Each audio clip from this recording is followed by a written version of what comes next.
Just doing a video on how I update my batteries in my trainers here, my CSMDs.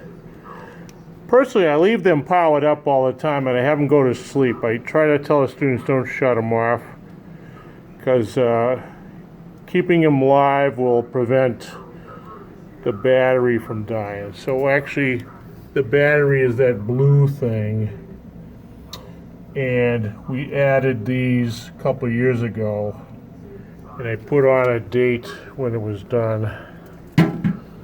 I think that was 2017. But I saw a video online that people were using this. Where's this one right there? So put battery 2018.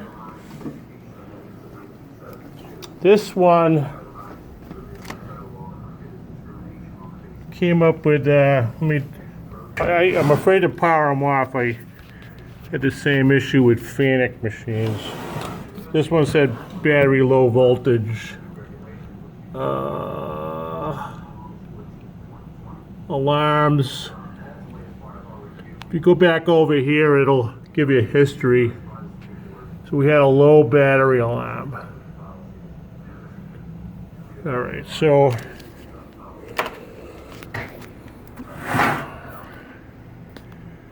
what I'm going to do is put in the new battery.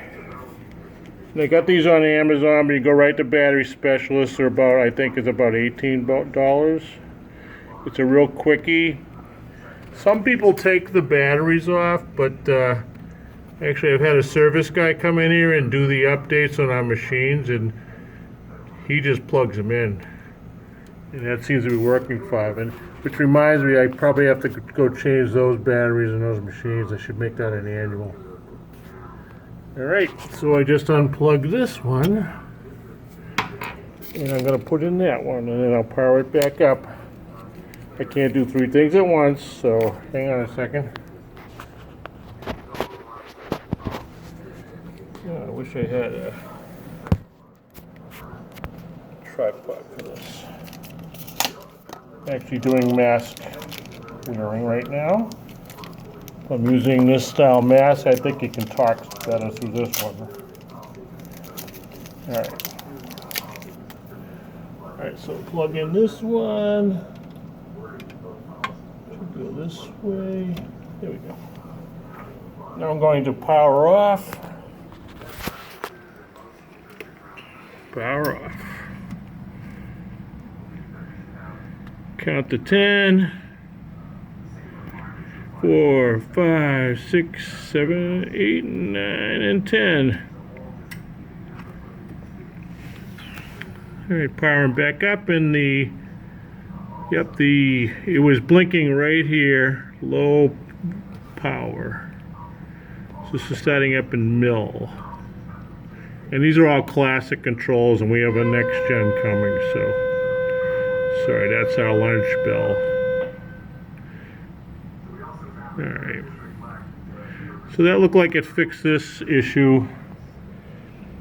And I had to get some security Torx to get the front screws off, so no big deal. I can use my lithium powered gun. Okay, so everything's coming up fine. We have 9 of these. I have one at home. I was using for online training. 2 of these have bad lays. I think there's a way to fix them, but I'm not really going to deal with that right now. And out in my classroom here,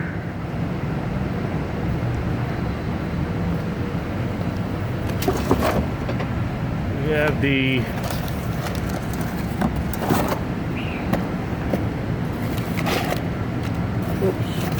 that was the service kit right here from Haas. And the batteries. I don't know if these are good or not. And that's a USB key of the backup, so which is in every machine anyway. So I need to get 6 of these so I can change those up. Okay, because we have those in these machines here. Plus I'm using, I gotta put an extension here. We're using, what's called a snap flow. It's like a water tank bubbler. Alright, so this one would be, we undo these. Well, anyway, you get the gist of it. So they've all been done. Talk to you later.